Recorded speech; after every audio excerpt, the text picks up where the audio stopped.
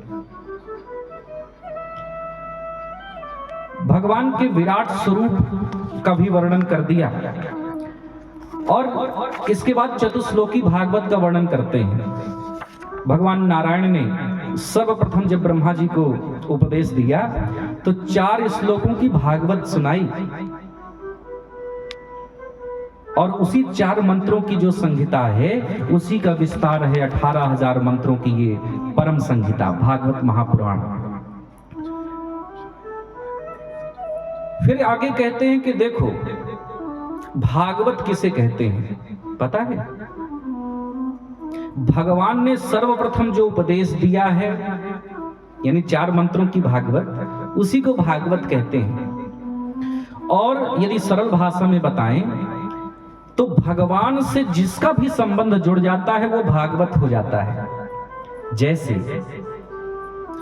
का शब्द यदि जोड़ दो आप, का अक्षर किसी भी शब्द से भगवान से जोड़ करके यदि का अक्षर जोड़ोगे तो वो भागवत हो जाएगा। जैसे भगवान का भक्त, भगवान का मंदिर, भगवान का उपदेश, भगवान की कथा, भगवान से जोड़ करके का अक्षर जिस जोड़ दोगे तो वही भागवत हो जाता है। और सृष्टि विस्तार को समझाने के बाद कथा तृतीय स्कंद में प्रवेश करती है। तो उसमें प्रश्न सबसे पहले उठता है कि भागवत तो आपने बता दिया, पर भगवान वास्तव में मिलते किसको हैं? कौन सा ऐसा काम होना चाहिए जिससे भगवान मिल जाएं? तो कहते हैं व्याधस्या चरणं ध्रुवस्य च वयो विद्या गजेन्द्रस्य का कुब्जायाः किमु नाम रूपमधिकं किं तत्सुदाम्नो धनम् वंशः को विदुरस्य यादवपतेः उग्रस्य किं पौरुषम् भक्त्या तुष्यति केवलं न च गुणैः भक्ति प्रियो माधवः। बड़ी सुंदर बात कहते हैं। भगवान मिलते किसको हैं? कई बार मन में हो सकता है ये बात आए कि ज्यादा उम्र वालों को भगवान मिलते होंगे। हाँ, तो यदि ज्यादा उम्र होने से भगवान मिलते होते तो ध्रुव को कैसे मिल जाते? विचार करिए। इसका अर्थ है कि उम्र का भी कोई रोल नहीं है उसमें। तो क्या ज्यादा पढ़ाई लिखाई होने से भगवान मिलते हैं? बहुत बड़ी बड़ी डिग्रियां ले लिए तो क्या उससे भगवान मिलेंगे? अगर ज्यादा पढ़ने लिखने से भगवान मिलते होते तो गजेंद्र को कैसे मिल जाते? विचार करिए। तो क्या ज्यादा रूप सुंदरता होने से भगवान मिलते हैं? यदि ज्यादा सुंदर होने से भगवान मिलते होते तो फिर कुब्जा को कैसे मिल जाते? विचार करते चलिए। कई बार कोई सोच सकता है कि ज्यादा रुपया पैसा वालों को भगवान मिलते होंगे।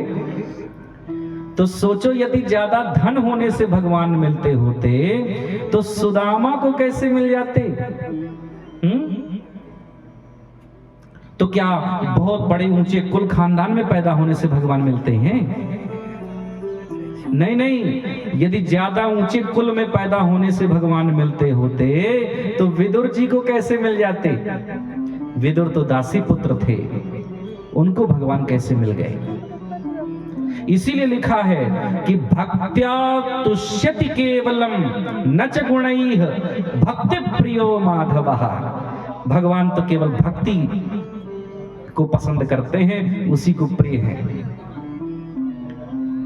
राजा परीक्षित ने कहा कि गुरुदेव, ये विदुर जी को भगवान कैसे मिले, वो कथा में सुनना चाहता हूं।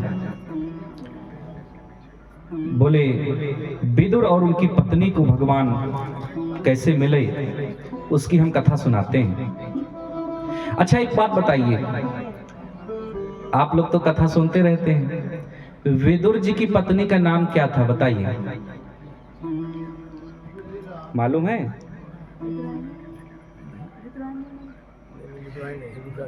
हाँ, प्रायः लोग विदुर की पत्नी को विदुरानी कहते हैं, लेकिन विदुरानी उनका नाम नहीं है। विदुर की पत्नी विदुरानी, ये तो वही हो गया कि डॉक्टर की पत्नी डॉक्टरनी, मास्टर की पत्नी मास्टरनी, और डॉक्टर की पत्नी डॉक्टरनी, और डाकिया की पत्नी, घर जाके सोच लेना। तो ये तो वही बात हो गई।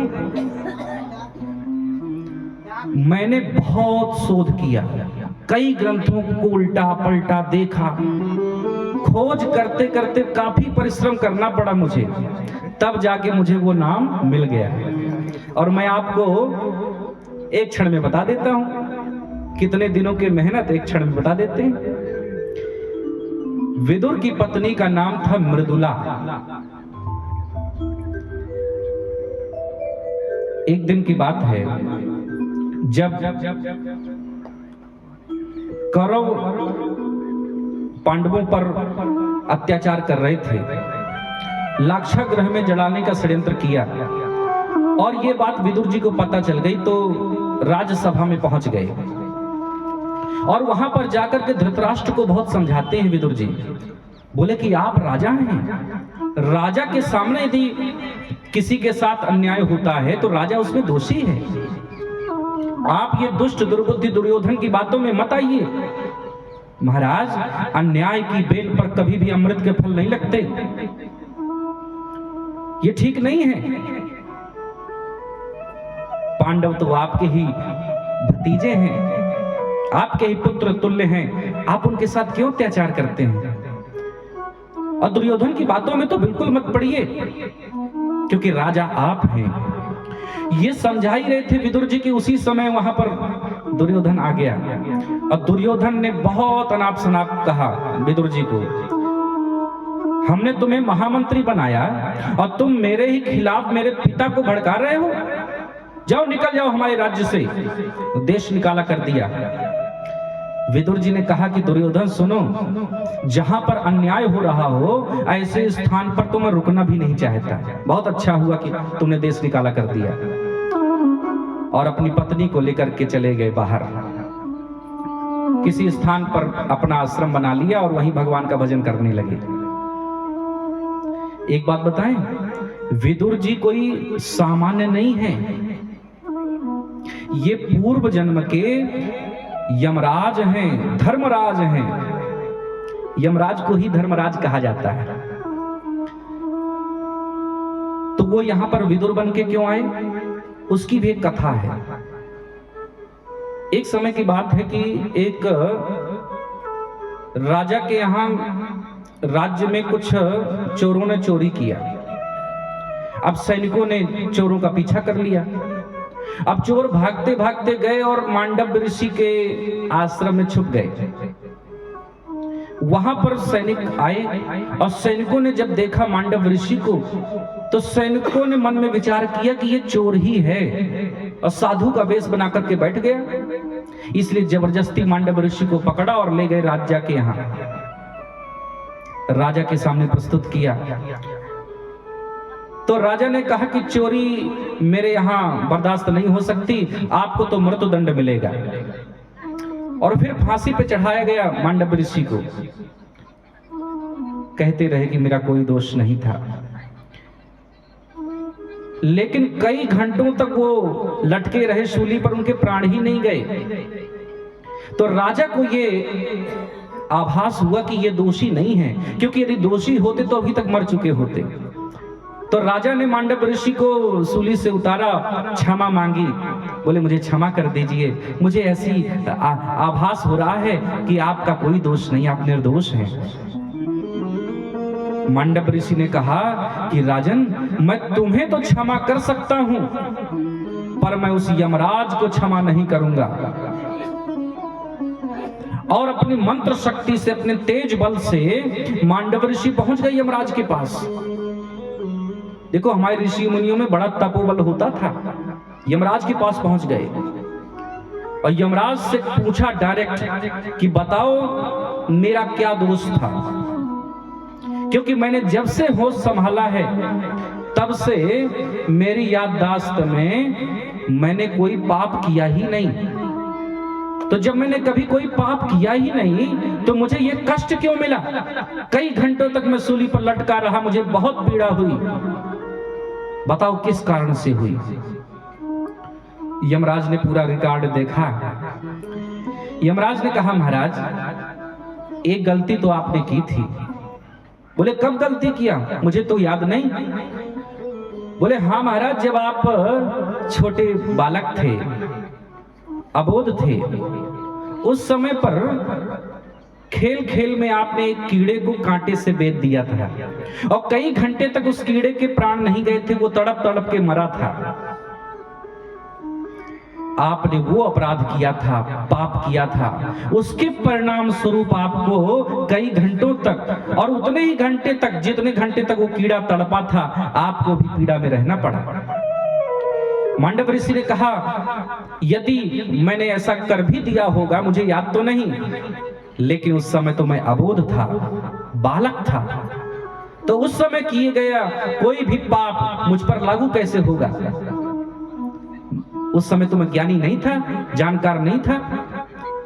यमराज ने कहा महाराज, पाप चाहे जान के करो चाहे अनजाने में करो, उसका फल तो भोगना ही पड़ेगा, इसलिए आपको वो फल भोगना पड़ा। मांडव ऋषि ने कहा कि देखो कोई बात हो, मुझे ये मंजूर नहीं है, और तुम क्या समझो कि मनुष्य लोक में होता क्या है? जब तक तुम स्वयं मनुष्य बनकर के नहीं जाओगे कैसे पता चलेगा?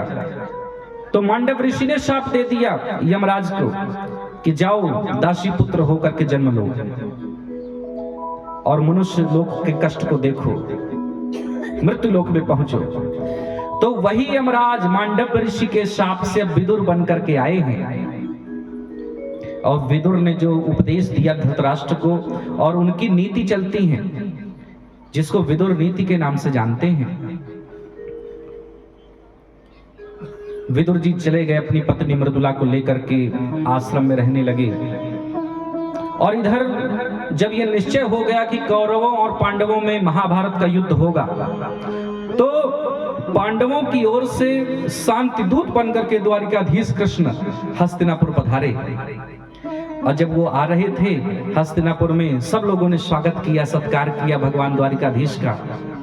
और उसी भीड़ में से कहीं किसी कोने में मृदुला काकी भी छिपी थी। उन्होंने भी दूर से प्रणाम किया और मन में ये भाव रखा कि गोविंद यहाँ तक आए हैं, तो यदि मेरे घर भी आते तो मुझे बहुत खुशी होती। यद्यपि जाकर के मुलाकात नहीं किया, पर मन में भाव रख लिया, और भगवान तो अंतर्यामी होते हैं, मन के भाव को पढ़ लेते हैं। द्वारिकाधीश कृष्ण पहुंच गए राज्यसभा में। दुर्योधन को बहुत समझाया कि दुर्योधन, युद्ध की विभीषिका को तुम नहीं जानते, युद्ध से कभी किसी का भला नहीं हुआ है। युद्ध में कितने बच्चे मारे जाते हैं, कितनी महिलाएं विधवा हो जाती हैं, कितने बच्चे अनाथ हो जाते हैं, मिट्टी तक रक्त हो जाती है, लाल हो जाती है, ये ठीक नहीं है। बहुत समझाया। दुर्योधन ने कहा कि युद्ध तो होगा। बोले पांडव तो आधा राज्य के अधिकारी हैं, आधा राज्य यदि तुम नहीं दे सकते तो चलो मैं कहता हूं कि 5 गांव ही दे दो पांडवों को। पांचों भाई एक एक गांव बांट लेंगे और संतुष्ट होकर रहेंगे, बाकी तुम सब रख लो। लेकिन दुर्योधन नहीं माना। दुर्योधन ने कहा, केशव आप कह रहे हैं कि 5 गांव दे दूं? सुगुची यज्ञ न दास्यामि बिना युद्धेन केशव। अरे आप 5 गांव की बात करते हो, मैं तो सुई की नोक बराबर भूमि भी बिना युद्ध के नहीं दूंगा। भगवान समझ गए। भगवान ने दुर्योधन से कहा, दुर्योधन विनाश काले विपरीत बुद्धि, जिसका विनाश नजदीक आ जाता है उसकी बुद्धि भी विपरीत हो जाती है। क्योंकि जाको प्रभु दारुण दुख देहि, ताकी मति पहले हरे नहीं। जिसके जीवन में दुख आने वाला होता है उसकी बुद्धि तो पहले ही विकृत हो जाती है। भगवान को बांधने का प्रयास किया, असफल रहा दुर्योधन।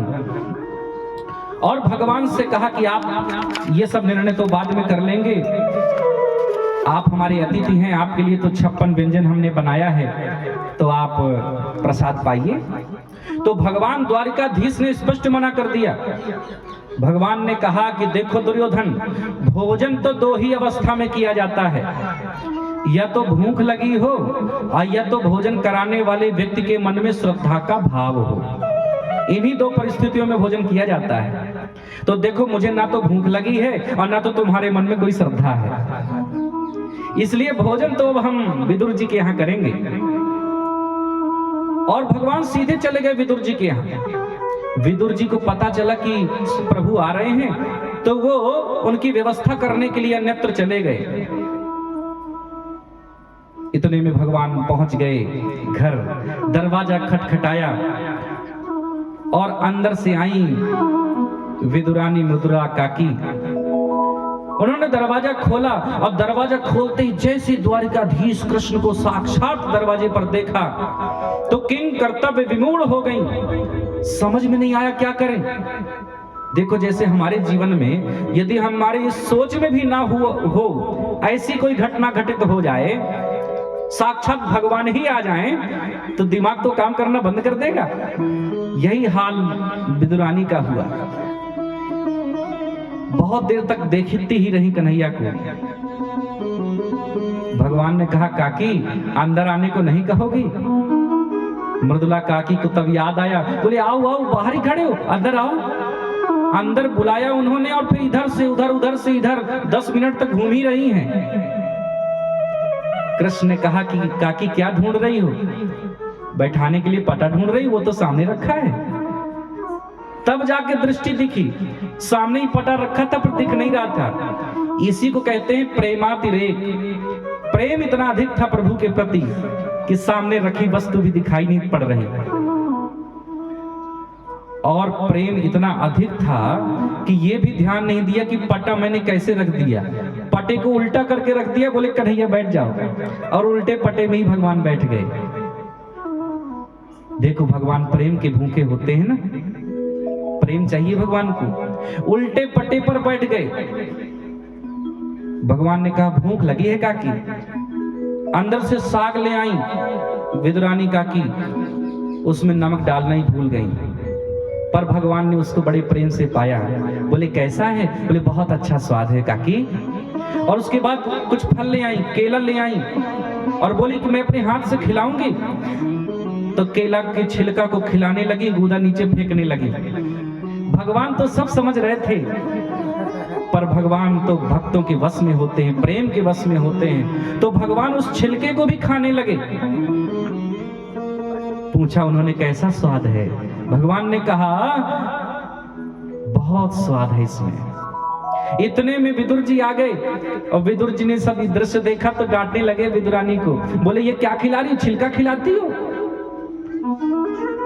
तब याद आया काकी को, तो क्षमा मांगने लगी, पर भगवान ने रोका, विदुर जी को भी रोका। बोले नहीं नहीं काका जी, इस छिलके में तो 56 व्यंजनों से भी ज्यादा स्वाद है।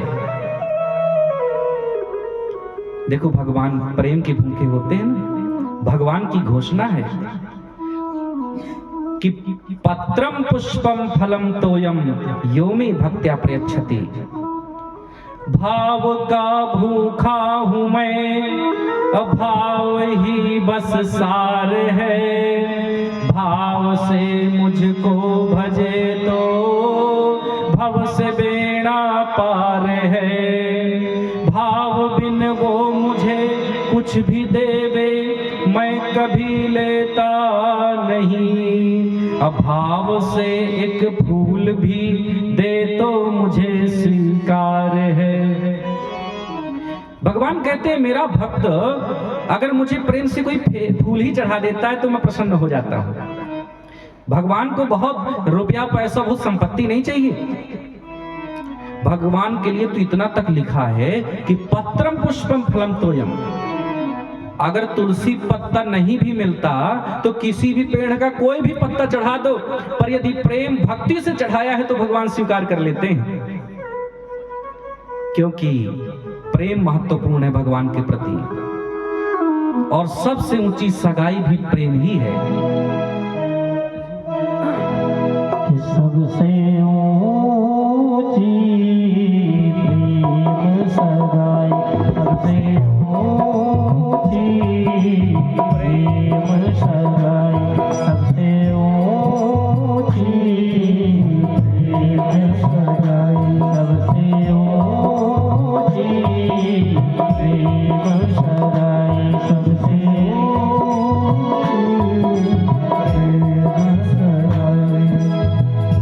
दुर्योधन के देवा त्याग्यो, दुर्योधन के देवा त्यागे, दुर्योधन के देवा त्यागे, दुर्योधन के देवा त्यागे, साहिब दुर्धन खाई, सबसे ऊंची प्रेम सगाई, सबसे ऊंची प्रेम सगाई, सबसे ऊंची प्रेम सगाई। बांके बिहारी लाल की आइए तालियां बजाते हुए।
भूल गए ठकुराई। सबसे ऊंची प्रेम सगाई, सबसे ऊंची प्रेम सगाई, सबसे ऊंची प्रेम सगाई। प्रेम सगाई हाँ प्रेम सगाई, प्रेम सगाई हाँ प्रेम सगाई, प्रेम सगाई हाँ प्रेम सगाई, प्रेम सगाई हाँ प्रेम सगाई, प्रेम सगाई सगाई। ये जयकारा लगाते हैं, बोलिए बांके बिहारी लाल की, भागवत महापुराण की। आइए दोनों हाथों से तालियां बजाते हुए सबसे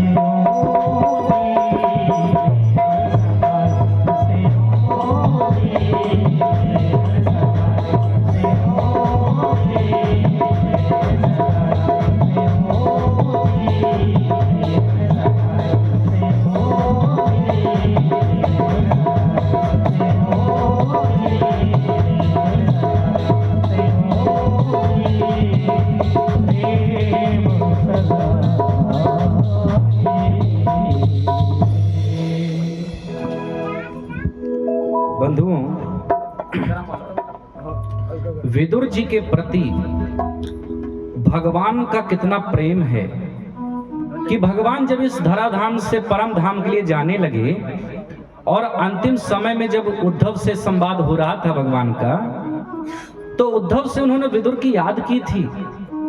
बोले जब विदुर तुमसे मिले तो उनसे मेरा संदेश कहना।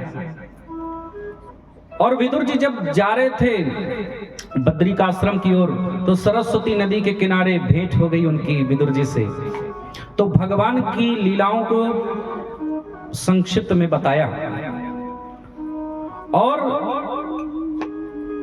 विदुर जी ने उद्धव से पूछा कि उद्धव जी, भगवान का मेरे प्रति संदेश क्या था? तो उद्धव जी ने कहा कि विदुर जी, भगवान का संदेश तो आपको हरिद्वार में रहने वाले मैत्रेय ऋषि सुनाएंगे, आप उनसे जाके मिलिए। और फिर उद्धव जी वहां से चले गए और विदुर जी चले जाते हैं हरिद्वार। गंगा तट पर आश्रम बना करके रहते हैं मैत्रेय ऋषि। यहीं से भागवत में प्रारंभ होता है विदुर मैत्रेय संवाद। अब देखो कितना सुंदर दृश्य है। मैत्रेय ऋषि हैं ब्राह्मण पुत्र और इधर विदुर जी हैं दासी पुत्र। पर जैसे ही विदुर जी को देखा मैत्रेय ऋषि ने, तो तुरंत उठ करके खड़े हो गए और गले से लगा लिया। जाति पाति पूछे नहीं कोई, हरि को भजे सो हरि का होई। अरे भगवान के दरवाजे पर, भगवान के दर पर ना कोई ऊंचा होता ना कोई छोटा होता, ना कोई बड़ा होता ना कोई छोटा। भगवान की दृष्टि में तो सब समान है। और भगवान की जो भक्ति करते हैं वो भक्त कहलाते हैं, वो सब हरि के जन कहलाते हैं। मैत्रेय ऋषि को प्रणाम किया विदुर जी ने और कुछ प्रश्न पूछे। बोले भगवान ये सृष्टि बनाते ही क्यों हैं? और यदि सृष्टि बनाई तो सबको अलग अलग क्यों बनाया? कोई गोरा है, कोई काला है, कोई सांवला है, कोई बहुत लंबी उम्र जीता है, कोई कम जीता है, किसी का शरीर बहुत लंबा है, कोई ठिगना है। ये अलग अलग क्यों बनाया? और स्वभाव भी सबके अलग अलग। और यदि इतने जीव बनाए भी तो कोई सुखी क्यों है, कोई दुखी क्यों है? और भगवान अवतार क्यों लेते हैं? इस तरह के कई प्रश्न पूछे और मैत्रेय ऋषि एक एक करके सब प्रश्नों का उत्तर देते हैं और कहते हैं कि देखो, पहले तो ये मन से भ्रम को निकालो कि भगवान किसी को सुखी बनाते हैं कि भगवान किसी को दुखी बनाते हैं। भगवान कभी किसी को सुख दुख नहीं देते। को न काहू सुख दुख करी दाता और निज कृत कर्म भोग सब भ्राता। हर व्यक्ति अपने ही कर्मों के परिणाम स्वरूप सुखी होता है या दुखी होता है। चार वेद छय शास्त्र में बात लिखी है दो, दुख दीन है दुख होते हैं, सुख दीन है सुख होय। कोई किसी को सुखी नहीं कर सकता न दुखी कर सकता। जिसने अच्छे कर्म किए हैं उसको सुख मिलना ही है, और जिसने बुरे कर्म किए हैं चाहे जाने या अनजाने उसको तो दुख भोगना ही है। इसके बाद आगे कथा सुनाते हैं कि ब्रह्मा के पुत्र हैं मरीचि, और मरीचि के बेटा हुए ऋषि कश्यप। तो कश्यप का विवाह दक्ष की 13 पुत्रियों से हो गया। ध्यान से सुनना, पति है कश्यप और उनकी 13 पत्नियां हैं। दिति, अदिति, दनु, सुरसा, कद्रु, विनता, सुरभि आदि करके 13 पत्नियां हैं। पति एक है, पत्नियां 13 हैं, और अलग अलग पत्नियों से अलग अलग प्रजाति पैदा हो गई। दिति से दैत्य पैदा हो गए, अदिति से देवता पैदा हो गए, कद्रु से काले नाग पैदा हो गए, विनता से पक्षी पैदा हो गए, सुरभि से गाय पैदा हो गई, दनु से दानव पैदा हो गए, सुरसा से सर्प पैदा हो गए। एक दिन की बात है, दिति पति कश्यप के पास पहुंची। उन्होंने पति कश्यप से कहा कि पतिदेव, मेरी जितनी बहनें हैं वो सब पुत्रवती हो चुकी हैं, सबके संतानें हैं, मुझे कोई संतान नहीं है, तो पतिदेव मुझे भी संतान चाहिए। कश्यप ऋषि ने कहा कि देवी तुम अभी जिद मत करो, अभी ये काल ठीक नहीं है संतानोत्पत्ति के लिए, बाद में तुम्हारे मनोरथ पूर्ण करेंगे। पर नहीं मानी दिति, तो इसलिए उनके गर्भ में राक्षस आ गए, क्योंकि कुछ कार्य सायंकालीन वर्जित होते हैं बंधुओं। हाँ, कौन कौन से? स्वाध्याय, निद्रा, भोजन और मैथुन क्रिया। ये 4 कार्य सायंकालीन यानी संध्याकालीन समय में वर्जित हैं। जो व्यक्ति इस समय पर स्वाध्याय करता है तो उसका पढ़ा हुआ विषय भूल जाता है, विस्मृत हो जाता है।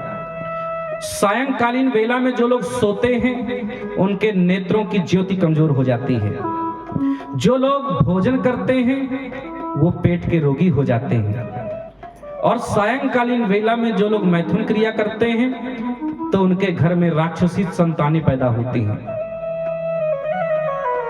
इसलिए कश्यप ऋषि ने कहा कि दिति तुम्हारे गर्भ में 2 महान राक्षस पैदा होंगे तुम्हारे गर्भ से।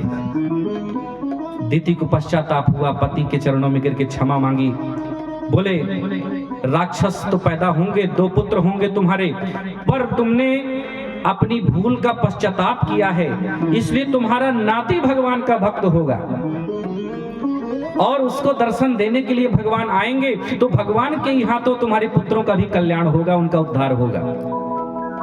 बहुत काल तक दिति ने गर्भ धारण करके रखा, और उनके गर्भ में जो जुड़वा बालक आए हैं वो भी कोई साधारण नहीं है, वो तो भगवान के पार्षद थे। ए तौ तौ पार्षदौ मह्यम जयो विजय एव च कदर्थी कृत्य मां यद्धो बहवा क्राता मतिक्रमम। भगवान के द्वारपाल थे 2, जय और विजय। सनकादि ऋषि जब भगवान का दर्शन करने के लिए भगवान के धाम पहुंचे तो जय विजय ने रोक दिया। तो क्रोध में आ गए सनकादि ऋषि और उन्होंने शाप दिया कि 3 जन्म तक राक्षस योनि को भोगो। पर जय विजय ने जब क्षमा मांगी, भगवान भी बाहर आ गए ड्योढ़ी पर, और सेवकों की ओर से क्षमा वो भी मांगते हैं। तब सनकादि ऋषियों ने कहा कि 3 जन्मों तक तो तुम्हें राक्षस होना ही होगा, लेकिन 3 जन्मों में भगवान ही उद्धार करेंगे और फिर भगवान के लोक में पुनः आ जाओगे। यही जय विजय पहले हिरण्याक्ष और हिरण्यकश्यप हुए, दूसरे जन्म में रावण और कुंभकर्ण हुए, और तीसरे जन्म में शिशुपाल और दंतवक्र हुए, और तीनों ही जन्मों में भगवान ने कल्याण किया।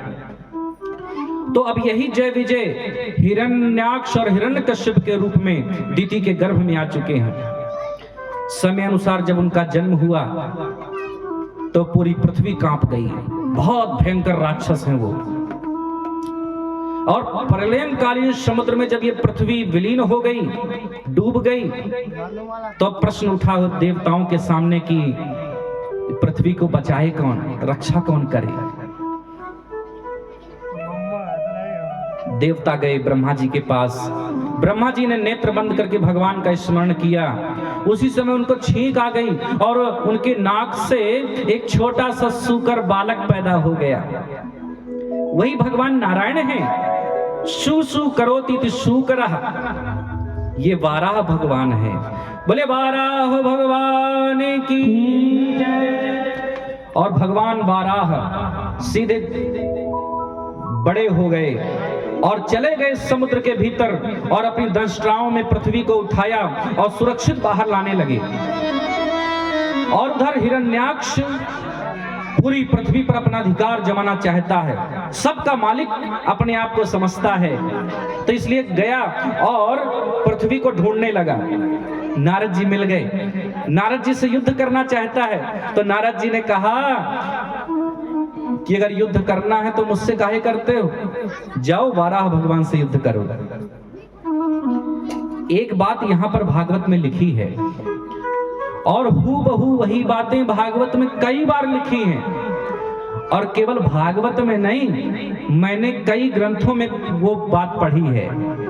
नारदो देव दर्शनः, ये बात मैंने कई ग्रंथों में पढ़ी है और भागवत में कई बार आई। मैंने बहुत विचार किया कि इसका मतलब क्या है। इसका मतलब बंधुओं ये है, नारदो देव दर्शनः, यानी जिस किसी को भी नारद के दर्शन हुए हैं उसको भगवान के दर्शन जरूर हुए हैं। आप पूरा इतिहास उठा के देख लीजिए। यहां हिरण्याक्ष को पहले नारद जी के दर्शन हो गए तो आगे भगवान के दर्शन होना तय है। हिरण्याक्ष पहुंच गया वाराह भगवान के पास और वाराह भगवान पर प्रहार करने लगा। पर पहले भगवान ने प्रहार नहीं किया, अपने आप का बचाव करते हैं। लेकिन कुछ लोगों की बुद्धि ऐसी होती है कि आप बैल मुझे मार, जबरदस्ती मुसीबत मोल ले लेते हैं। हिरण्याक्ष ने कहा कि हम तो उच्च कुल वाले हैं, हम तो कश्यप नंदन हैं, पूरी पृथ्वी पर हमारा अधिकार है। तुम तो जंगली जानवर हो, पृथ्वी को वापस करो। भगवान को अनाप शनाप कहने लगा। तो बहुत देर तक तो भगवान ने बचाव किया, फिर भगवान ने भी कह दिया, सत्यम भयम वो वन गोचरा मृगा युष्मत प्रधान मृगये ग्राम सिंहान।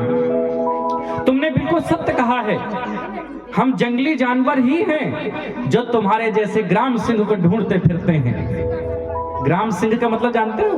कुत्ता। हम जंगली जानवर हैं जो तुम्हारे जैसे ग्राम सिंह को ढूंढते फिरते हैं। और फिर भयंकर युद्ध हुआ भगवान वाराह में और हिरण्याक्ष में। और भगवान ने फिर हिरण्याक्ष का कल्याण कर दिया। हिरण्याक्ष का कल्याण हो गया। तो ये तो व्यास शैली की कथा है। आपको मैं आध्यात्मिक अर्थ बतलाता हूं। देखो, पृथ्वी पर अधिकार जमाना चाहता है हिरण्याक्ष, इसलिए उसको लोभ का अवतार माना गया है। लोभी है। और लोभ को कौन मार सकता है बताओ? लोभ को तो केवल संतोष मार सकता है। और भगवान ने वाराह अवतार क्यों लिया? क्योंकि आप पूरी पृथ्वी पर ढूंढ लीजिए, वाराह यानी सुअर ही एक ऐसी प्रजाति है जो परम संतोषी होती है, परम संतुष्ट। खाने को मिल गया तो ठीक, नहीं तो संतुष्ट रहता है। इसलिए भगवान ने वाराह अवतार लिया। तो संतोष रूपी भगवान वाराह ने लोभ रूपी हिरण्याक्ष का वध कर दिया। यही इसका आध्यात्मिक अर्थ है। और अब इसके बाद कथा आगे बढ़ती है तो जिसमें बताते हैं कि अब मैथुनी सृष्टि प्रारंभ हो गई। तो ब्रह्मा जी के शरीर से स्त्री पुरुष का एक जोड़ा पैदा हो गया। पुरुष को कहते हैं स्वयंभू मनु और जो स्त्री है वो हैं शतरूपा। तो चूंकि मनु की संतानें हैं हम सब मनुष्य, इसलिए मनुष्य कहलाते हैं, चूंकि मनु की संतानें हैं। प्रारंभिक दौर पे स्वयंभू मनु और शतरूपा के 5 संतानें हुई। कितनी? अब ध्यान से सुनना, हम बीच बीच में पूछते रहेंगे और बताना पड़ेगा। हाँ, ये कोई नहीं कह सकता कि हम सुन नहीं पाए। इतना जोर से माइक की आवाज आ रही है, ध्यान से सुनते चलना। स्वयंभू मनु की कितनी संतानें हुई? 5, 3 बेटियां और 2 बेटा। और इन्हीं 5 के वंशों का विवेचन होगा अब आगे। 3 बेटियां हुई, आकुति, देवहूति और प्रसूति। 2 बेटा हुए, प्रियव्रत और उत्तानपाद। तो सबसे पहले बेटियों के वंशों का विवेचन कर रहे हैं। कहते हैं जो बेटी देवहूति हैं उनका विवाह हो गया कर्दम ऋषि के साथ। हमारे नागौद के पास एक शिव जी का बहुत परम पवित्र स्थान है, उसको कर्दमेश्वर नाथ कहते हैं और लोकल भाषा में लोग कुर्दन नाथ भी कहते हैं। तो ऐसा कहते हैं कि वो कर्दम ऋषि की तपस्थली है। उन्हीं कर्दम ऋषि की पत्नी बनी स्वयंभू मनु की बेटी देवहूति। प्रारंभिक दौर पे उनके 9 बेटियां पैदा हुई और कर्दम ऋषि तो पहले विवाह करने को तैयार नहीं थे, लेकिन जब उन्हें मालूम हुआ कि मेरे यहाँ तो साक्षात नारायण ही पुत्र बन करके आएंगे, इसलिए उन्होंने विवाह करना स्वीकार कर लिया। और ये भी शर्त रख दी थी विवाह करने से पूर्व कि जैसे ही पुत्र पैदा हो जाएगा वैसे ही मैं वन को चला जाऊंगा, संन्यास ले लूंगा। और प्रारंभिक दौर पे 9 बेटियां पैदा हुई। ये बेटियां ऐसी हैं जिन्होंने आध्यात्मिक जगत में क्रांति कर दी। मुझे तो ऐसा लगता है कि कर्दम ऋषि की जैसी बेटियां भगवान सबको दे। बंधुओं, कभी कभी जब सामाजिक स्थिति देखते हैं तो मन को बड़ा कष्ट होता है कि आज की 21वीं सदी में भी कई लोग बेटियों को बेटों से कम समझते हैं। ये ठीक नहीं है। बेटा और बेटी सब एक समान ही होते हैं। और मुझे तो ऐसा लगता है कि जिनके यहाँ बेटियां हैं वो बहुत भाग्यशाली हैं, क्योंकि बेटियां जीवन में विनम्रता सिखाती हैं, झुककर चलना सिखाती हैं और जीवन की संवेदना सिखाती हैं। लड़के वाले तो अहंकार में ही रहते हैं, हमारे तो लड़के ही लड़के हैं, हमको काहे को किसी के आगे झुकना है। पर जीवन की वास्तविक संवेदना और विनम्रता तो बेटियां सिखाती हैं। इसलिए मुझे कहना होगा कि बेटे यदि भाग्य से पैदा होते हैं तो बेटियां सौभाग्य से पैदा हुआ करती हैं। ध्यान देना। और सूरज की रूह चांद सितारा है बेटियां, गुलशन का गुल और गुल का नजारा है बेटियां। फुर्सत मिले तो इनको जरा पढ़ भी लीजिए, गीता कुरान बाइबिल पुराण बेटियां, गीता कुरान बाइबिल पुराण बेटियां। और जिन बेटों के पीछे भागते हो उनके बारे में सुनिए। बेटे तो अपनी पत्नियों को लेके चल दिए, बेटे तो अपनी पत्नियों को लेके चल दिए। अब बूढ़ों का सहारा है और लाठी है बेटियां। इसलिए ध्यान देना, बहुत लोग समझदार हो गए हैं, पर जो नहीं है वो सीखें। और ये जो 9 बेटियां हैं, एक का नाम कला है, एक है अनुसुईया, एक है श्रद्धा, एक है ख्याति, एक अरुंधति, ऐसे करके 9 बेटियां। और इनका विवाह भी ऋषि मुनियों से हो गया। और 10वीं संतान के रूप में तो साक्षात नारायण कपिल बन करके प्रकट हो गए। बोले कपिल भगवान की जय। और जैसे ही कपिल भगवान ने अवतार लिया, कर्दम ऋषि ने भगवान को प्रणाम किया और संन्यास ले लिया, चले गए वन में। धीरे धीरे कपिल भगवान बड़े हुए और माता देवहूति ने विचार किया कि साक्षात नारायण मेरे घर में बेटा बनकर के आए हैं, तो क्यों ना मैं इनसे कुछ ज्ञानोपदेश प्राप्त कर लूं। तो कितना सुंदर दृश्य है। बेटा कपिल व्यासपीठ पर बैठ गए और वृद्धा माता देवहूति श्रोता बनकर के बैठ गई। उन्होंने कई प्रश्न किए कपिल भगवान से और कपिल भगवान उपदेश देना प्रारंभ करते हैं। बहुत सुंदर उपदेश दिया अपनी माता देवहूति को। उपदेश देते हुए एक बड़ी सुंदर बात कहते हैं माता जी, दृष्टि की शुद्धि करना आवश्यक है। जब तक व्यक्ति दृष्टि की शुद्धि नहीं करता तब तक परम गति हो नहीं सकती। और दृष्टि की शुद्धि क्यों आवश्यक है? क्योंकि अहम सर्वेषु भूतेषु भूतात्मा वस्थितः सदा तमवज्ञाय मां मर्त्यः कुरुतेर्चा विडम्बनम् यो मां सर्वेषु भूतेषु संतमात्मानमीश्वरम् हित्वार्चां भजते मौढ्यात् भस्मन्नेव जुहोति सः। बड़ी सुंदर बात कही है, ध्यान देना। भगवान कहते हैं कि मैं आत्मा रूप से सदा सभी जीवों में व्याप्त हूं, स्थित हूं। इसलिए जो लोग मेरा अनादर करके केवल मूर्ति में ही मुझको देखते हैं, उनकी पूजा तो केवल स्वांग है, नाटक है। आई बात समझ में? भगवान सभी जीवों में है और हम किसी को ठेस पहुंचाते हैं, कटु वाणी में बात करते हैं, कभी किसी को गाली देते हैं, किसी के हृदय को चोट पहुंचाते हैं और फिर मंदिर में जाके खूब पूजा करते हैं। तो अगर जीवों से तुम शत्रुता रखोगे और मूर्ति में ही केवल भगवान को देखोगे, तो इसमें कपिल भगवान कह रहे हैं स्वयं कि उनकी पूजा तो केवल स्वांग है, नाटक मात्र है। और दूसरी बात तो और गजब की कहते हैं। क्या कहते हैं? यो मां सर्वेषु भूतेषु संतमात्मानमीश्वरम् हित्वार्चां भजते मौढ्यात् भस्मन्नेव जुहोति सः। दूसरी बात कहते हैं कि जिस व्यक्ति ने सब में व्याप्त मुझ परमात्मा को नहीं देखा, उसकी मूर्ति पूजा तो ऐसी है जैसे राख में किया गया हवन। हाँ, जैसे राख में आप हवन करो, उसका कोई मतलब नहीं। तो यदि आपने सभी प्राणियों में परमात्मा को नहीं देखा तो उस पूजा का भी कोई मतलब नहीं।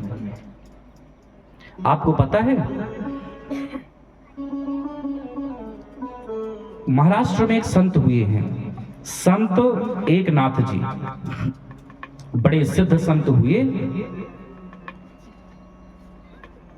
वो महाराष्ट्र से चले बद्रीनाथ, गंगोत्री पहुंचे, वहां गंगा जल ले लिया। और जब गंगोत्री से गंगा जल ले लिया जाता है तो फिर कहां जाते हैं बताओ? कहां जाते हैं?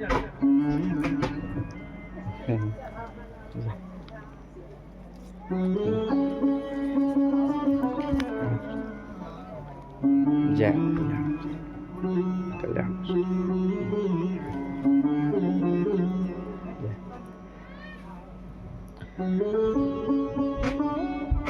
अभी तक मुझे आवाज नहीं आई। गंगोत्री का गंगा जल लेके कहां जाते हैं? हाँ, 2-3 माताओं ने बढ़िया उत्तर दिया, बाकी तो सब भोले भाले को जानते ही नहीं। अरे रामेश्वरम जाते हैं भगवान भोलेनाथ को गंगा जल चढ़ाने के लिए। तो संत एकनाथ जी ने गंगा जल लिया किसी पात्र पे, और देखो उस समय तो कोई गाड़ी वाहन होते नहीं थे, आजकल तो बड़ी सुविधा है। भगवान की बहुत अच्छी कृपा मुझ पर हुई। आज से 1-1.5 वर्ष पहले माता पिता के साथ मुझे भी बद्रीनाथ, केदारनाथ, गंगोत्री और यमुनोत्री जाने का अवसर मिला। बहुत सुंदर दृश्य है वहां। बद्रीनाथ में जाकर के तो ऐसा लगता है जैसे यदि संसार में कहीं वैकुंठ है तो केवल यही है। बहुत आनंद मिलता है वहां पर। यदि जीवन में अवसर मिले तो जरूर जाना चाहिए। संत एकनाथ जी कई दिनों की यात्रा में पैदल जा रहे हैं। रामेश्वरम की ओर। और बीच में कभी ठंडी आई, कभी बरसात हुई, कभी गर्मी आई, सब मौसमों को सहन करते हुए पहुंच गए रामेश्वरम। और जैसे ही भगवान रामेश्वरम के मंदिर के सामने पहुंचे तो एक विचित्र स्थिति घटित हुई। मंदिर के दरवाजे के ठीक सामने एक गधा लेटा हुआ था और वो प्यास उससे कराह रहा था। अब मन में बड़ा संशय उत्पन्न हुआ कि इतने दिनों की गंगोत्री की यात्रा, गंगा जल लेकर के चलना, तीर्थ यात्रा करना, इतने कष्टों को, झंझावातों को सहते हुए यहां तक आना, और जब मंजिल सामने है, रामेश्वरम भगवान सामने है, तो ये गंगा जल मैं भगवान को चढ़ाऊं कि इस प्यासे गधे को पिलाऊं।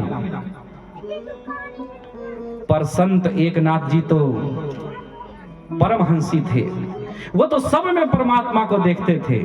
उन्होंने लोटे के गंगा जल को गधे को ही पिला दिया।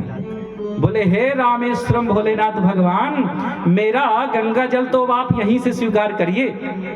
और उन्हीं को रामेश्वरम भगवान मान करके गंगा जल पिला दिया। और उस गधे से भगवान भोलेनाथ प्रकट हो गए। बोले शंकर भगवान की। ऐसा कहते हैं कि वो परीक्षा ले रहे थे एकनाथ की। देखिए, उन्होंने सब में परमात्मा को देखा, एक गधे में भी देख लिया, तो भगवान उससे भी प्रकट हो गए। एक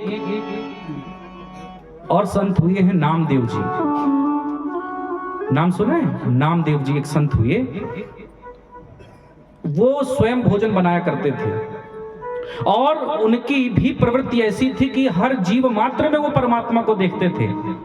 एक दिन की बात है कि वो रोटियां बना रहे थे और घर में दरवाजा भी नहीं था, तो बस ऐसे रोटियां बना के रखते जा रहे थे।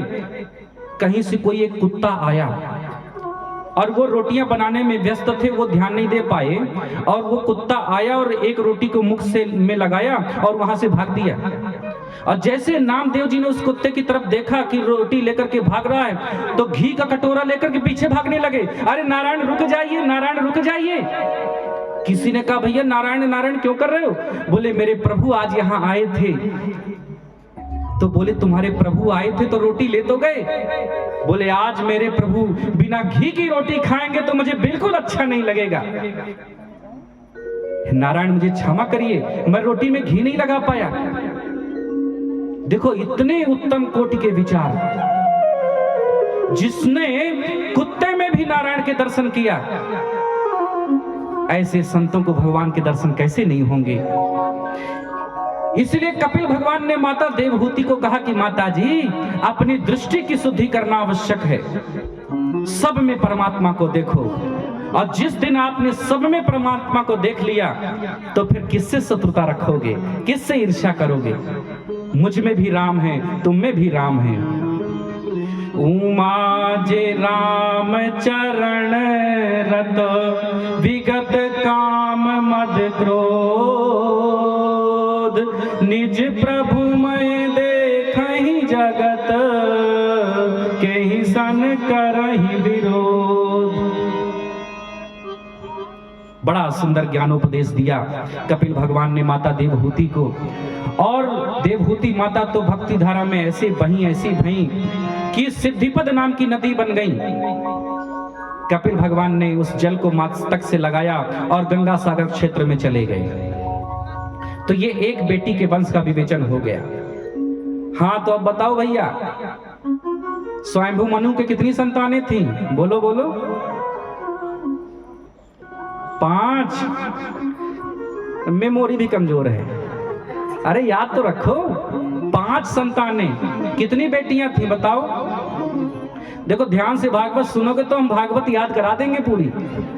3 बेटियां थी और 2 बेटा। तो बेटियां कौन कौन सी थी? आकुति, देवहूति और प्रसूति। तो देवहूति के वंश को हमने बता दिया, और ये वंश आगे नहीं बढ़ा क्योंकि एक ही बेटा हुआ कपिल, और वो भी ब्रह्मचारी। और दूसरी बेटी है आकुति, उनके वंश का विवेचन होता है। तो कहते हैं आकुति का विवाह हो गया रुचि प्रजापति के साथ, तो उनके यहाँ भगवान ने यज्ञ अवतार लिया। बोले यज्ञ नारायण भगवान की। और यज्ञस्य पत्नी दक्षिणा, यज्ञ नारायण भगवान का विवाह दक्षिणा से हुआ। इसीलिए जब भी कोई यज्ञ अनुष्ठान किया जाए तो उसमें दक्षिणा देना आवश्यक है। यदि दक्षिणा न दी जाएगी तो यज्ञ अधूरा माना जाता है, क्योंकि यज्ञ की पत्नी है दक्षिणा। और इसके बाद अब तीसरी बेटी हैं प्रसूति, उनके वंश का विवेचन कर रहे हैं। तो कहते हैं कि प्रसूति का विवाह हो गया दक्ष प्रजापति के साथ, तो उनके यहां भी 16 बेटियां हुई। तो सबसे छोटी बेटी थी सती। तो सती का विवाह भगवान शंकर से हो गया। ऐसी कथा आती है कि एक बार सती के मन में शंका हुई। उन्होंने कहा कि राम परमात्मा तो हो नहीं सकते। शिव जी ने बहुत समझाया कि राम तो प्रत्यक्ष परब्रह्म परमात्मा है। पर सती के मन में पता नहीं कौन सी बात आई, बोली हम परीक्षा लेकर देखेंगे। तो सीता का रूप बना करके चली गई वनवास के काल में, जहां पर राम जी सीता की खोज कर रहे थे। राम ने देखा माता सती को, पहचान गए और माता कहकर के संबोधित कर दिया। वहां पर बहुत पश्चाताप हुआ सती को कि बताओ मैं परीक्षा लेने आई थी और ये तो परब्रह्म परमात्मा है। ये जान गए कि मैं सीता नहीं हूं, मैं तो सती हूं। बहुत पश्चाताप हुआ। लेकिन शंकर जी ने कहा कि सीता तो मेरी माता हैं और मेरी पत्नी मेरे माता के भेष में आ गई, इसलिए पत्नी को भी मैं पत्नी अब मान नहीं सकता, वो तो माता हो गई। तो भगवान शंकर ने वहीं पर त्याग कर दिया और भगवान का जो संकल्प हो जाता है वही घटनाओं के रूप में परिवर्तित होने लगता है। उसी समय की बात है कि दक्ष को प्रजापति बना दिया गया। दक्ष वैसे भी अहंकारी था और जब प्रजापति बना दिया गया तो उसका अहंकार और बढ़ गया। और उसके प्रजापति बनने के बाद उसके सम्मान में एक समारोह आयोजित किया गया। सब लोग वहां पर पहुंचे, भगवान शंकर भी पहुंचे, ब्रह्मा भी पहुंचे, नारद भी, और शंकर भी हैं, विष्णु भी हैं, सब देवी देवता पहुंचे, यक्ष किन्नर गंधर्व सब पहुंचे। मंच सजाया गया और वहां पर अब सम्मान समारोह आयोजित हुआ। तभी वहां पर दक्ष पहुंच गया और जैसे दक्ष वहां पहुंचे तो दक्ष को देख करके सब खड़े हो गए, खड़े होकर के सम्मान कर रहे हैं। लेकिन 3 लोग खड़े नहीं हुए। पता है कौन कौन? ब्रह्मा, विष्णु और महेश, शंकर। ये 3 लोग नहीं खड़े हुए। एक बात बताएं, जो लोग अहंकारी होते हैं उनकी दृष्टि इसमें कम रहती है कि मुझको किसने किसने प्रणाम किया है। उनकी दृष्टि तो वहां जाती है कि किसने मुझको प्रणाम नहीं किया। हाँ, ये अहंकारी लोगों की पहचान है। अब दक्ष ने देखा कि सब मेरा सम्मान कर रहे हैं, खड़े हो गए, लेकिन ये 3 लोग खड़े नहीं हुए। तो ब्रह्मा की तरफ देख करके सोचने लगे दक्ष कि ब्रह्मा नहीं खड़े हुए तो कोई बात नहीं, रिश्ते में मेरे पिता हैं। अगर मेरे पिता मुझको सम्मान देने के लिए खड़े नहीं हुए तो कोई बात नहीं। फिर दृष्टि गई विष्णु की ओर। बोले अगर विष्णु खड़े नहीं हुए तो भी कोई बात नहीं, क्योंकि रिश्ते में हमारे बब्बा लगते हैं, और बब्बा जी भी खड़े नहीं हुए तो कोई बात नहीं। लेकिन जब दृष्टि शंकर की तरफ गई तो दक्ष ने कहा कि अरे रिश्ते में तो ये मेरा दामाद है, और दामाद का मतलब है कि मेरे पुत्र समान हो गया, तो इसको तो खड़े होकर के मेरा सम्मान करना चाहिए था। इसने मेरा सम्मान क्यों नहीं किया? तो इतने क्रोध में आ गया दक्ष कि कुछ विचार किया ही नहीं और सीधे मंच की ओर चढ़ गया। सब लोग देखने लगे दक्ष की ओर, क्योंकि भैया किसी भी कार्यक्रम में पहले भूमिका बनाने वाले लोग बोलते हैं माइक से, और जो चीफ गेस्ट होते हैं, मुख्य अतिथि, वो तो बाद में बोलते हैं। और यहाँ जो चीफ गेस्ट हैं दक्ष प्रजापति, वो तो पहले ही सीधे पहुंच गए माइक के पास, और माइक हाथ में लेकर के और बड़ करना बोलना शुरू कर दिया। कहा कि सब लोग सुनो, श्रूयतां ब्रह्मर्षयो मे सह देवा सहाग्नयः साधूनां ब्रुवतो वृत्तं ना अज्ञानात् न च मत्सरात्। सब लोग ध्यान से सुनना, मैं बिल्कुल सत्य कह रहा हूं। अच्छा एक बात कहें, जो आदमी ज्यादा झूठ बोलता है वो बात बात में जरूर कहता है मैं बिल्कुल सत्य कहता हूं, मैं बिल्कुल सच बोल रहा हूं, हाँ सत्य, केवल सत्य ही बोलता हूं, सत्य के अलावा कुछ बोलता नहीं, अब बोलता रहता है झूठ।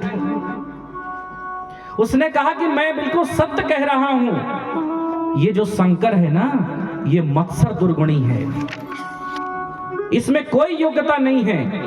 एस्मे शिष्यताम प्राप्तो यन्मे दोहि दुरग्रही, ये मेरा दामाद है इसलिए मेरे पुत्र समान हो गया। उचित तो ये था कि ये उठ करके मेरा सम्मान करता, लेकिन इसको देखो सब लोग, ये तो वाणी तक से मेरा स्वागत नहीं किया। अरे वाणी से ही कह देता आइए आइए आइए बैठिए बैठिए, वाणी तक से मेरा स्वागत नहीं किया, प्रणाम करना तो दूर रहा।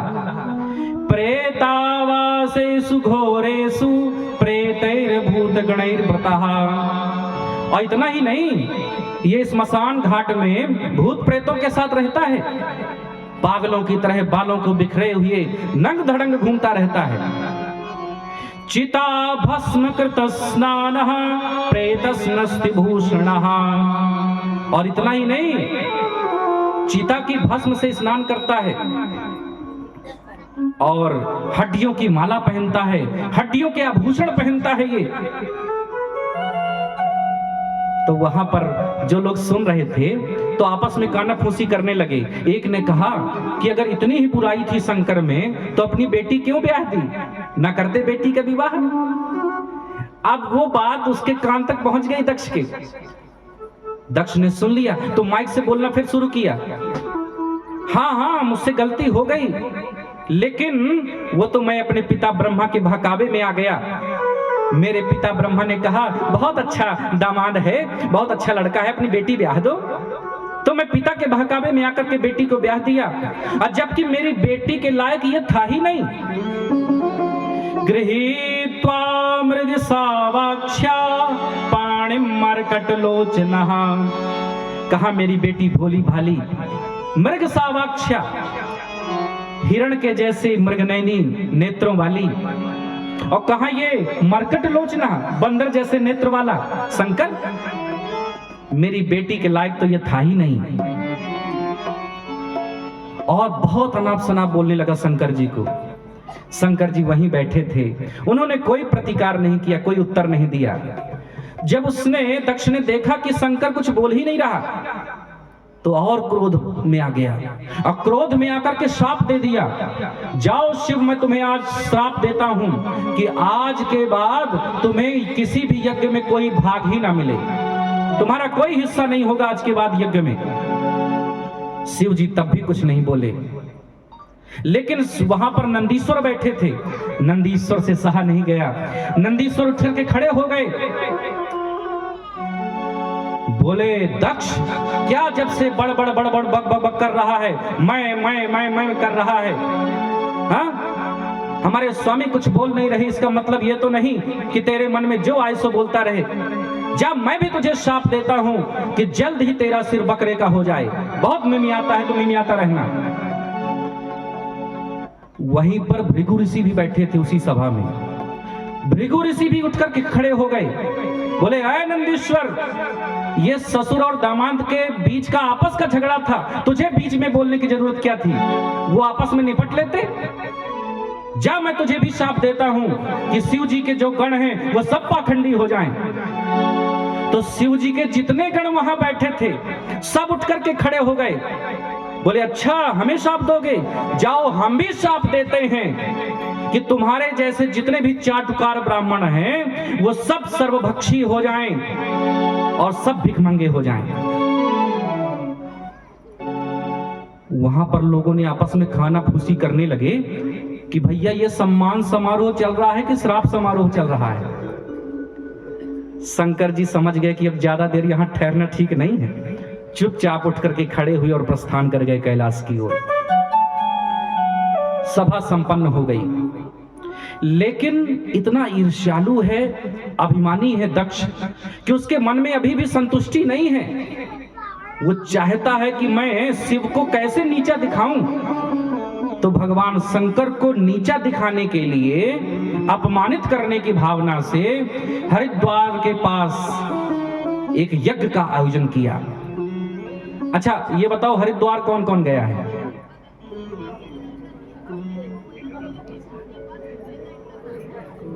वाह, हमारे, अच्छा संकोच करते हैं बोलने में, नहीं गए?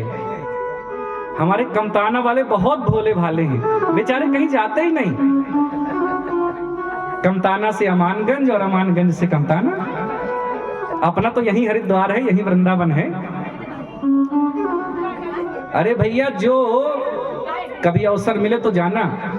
और जो लोग गए होंगे तो हरिद्वार के पास ही एक कनखल क्षेत्र है, उसी कनखल क्षेत्र में ही दक्ष ने यज्ञ का आयोजन किया। वहां पर सबको निमंत्रण दिया, लेकिन शिव को नहीं निमंत्रण दिया, क्योंकि शिव को अपमानित करना चाहता है, इसलिए शिव को निमंत्रण नहीं दिया। पर विष्णु को दिया, क्योंकि उसका दुराग्रह था कि मैं विष्णु को तो पूजूंगा पर शिव को नहीं पूजूंगा। लेकिन आपको एक बात बताएं, जो व्यक्ति शंकर जी से द्रोह करेगा और विष्णु जी से प्रेम करेगा, तो विष्णु जी कभी नहीं आते, कभी प्रसन्न नहीं होते। शिव द्रोही मम दास कहावा, सो नर मोही सपने हूं नहीं पावा। भगवान शंकर कहते हैं कि कोई अगर मेरा भक्त बनेगा और विष्णु की निंदा करेगा तो मुझे नहीं मिल सकता। और विष्णु भी कहते हैं कि कोई शिव की निंदा करेगा और मुझे पूजेगा तो मुझे प्राप्त नहीं कर सकता। इसीलिए विष्णु नहीं आए उस यज्ञ में। और उधर सब लोग पहुंचने लगे। कैलाश में आकाश मार्ग में जब सती ने देखा कि मेरी बहनें बहनोई और कई लोग जा रहे हैं, उनकी बातें आपस की सुना जब सती ने, उनको पता चला कि मेरे पिता के यहाँ यज्ञ हो रहा है, तो दौड़ी दौड़ी गई शिव जी के पास और शिव जी से कहने लगती हैं, प्रजापतेस्ते ससुरस्य सांप्रतम निर्यापितो यज्ञ महोत्सवः किल। देखो कहने का तरीका कितना प्यारा है। कह तो ये भी सकती थी कि मेरे पिता के यहाँ यज्ञ हो रहा है, पर पता क्या कहती हैं, आपके ससुर जी के यहाँ यज्ञ हो रहा है, सब लोग वहां जा रहे हैं, यदि आपकी अनुमति हो तो चलिए हम लोग भी चलें। शंकर जी ने कहा कि निमंत्रण तो आया नहीं, इसलिए जाना उचित नहीं है। सती ने कहा कि जब कोई बड़ा कार्यक्रम होता है तो बहुत व्यस्तता हो जाती है, हो सकता है बात दिमाग से निकल गई हो, लेकिन हमें तो चलना चाहिए। शिव जी तो जानते हैं कि बात दिमाग से निकली नहीं है, जानबूझ के नहीं बुलाया, इसलिए बोले जाना उचित नहीं है। सती ने कहा कि स्वामी आप ही तो कहा करते हैं कि कुछ स्थानों पर कुछ रिश्ते ऐसे होते हैं कि जहां पर बिना बुलाए भी जाया जा सकता है। कौन कौन से? अनाहुता अप्यभियन्ति सौहृदम भर्तुर्गुरोह देह कृतश्च केतनम। 4 रिश्ते ऐसे होते हैं। कौन कौन से? कहते हैं पति पत्नी का रिश्ता। अगर पति ने कार्ड ना भी दिया हो तो पत्नी का यह अधिकार है कि पति के पास जा सकती है, उसको निमंत्रण कार्ड की आवश्यकता नहीं है। ऐसे पति भी पत्नी के पास जा सकता है। ऐसे ही हमारा कोई सुहृद हो, अत्यंत करीबी मित्र हो, उसके यहाँ भी बिना बुलाए जाया जा सकता है। ऐसे ही माता पिता के पास, जैसे आजकल की भी व्यवस्थाएं होती हैं, कई बार माता पिता गांव में रह जाते हैं और बेटा बहू सब चले जाते हैं शहर में, तो यदि बेटा को पता चल जाए कि मेरे पिता कोई कार्यक्रम कर रहे हैं, तो भले ही पिता ने ना बुलाया हो, बेटे का ये अधिकार है कि अपने पिता के यज्ञ में वो जा सकता है, उसको रोकने वाला कोई नहीं। ऐसे ही एक रिश्ता होता है गुरु का और शिष्य का। यदि शिष्य को पता चल जाए कि गुरु जी के यहाँ कोई कार्यक्रम हो रहा है, तो यदि गुरु जी ने निमंत्रण ना भी दिया हो तो शिष्य का ये अधिकार है कि गुरु जी के यहाँ वो जा सकता है, उसको कोई नहीं रोक सकता।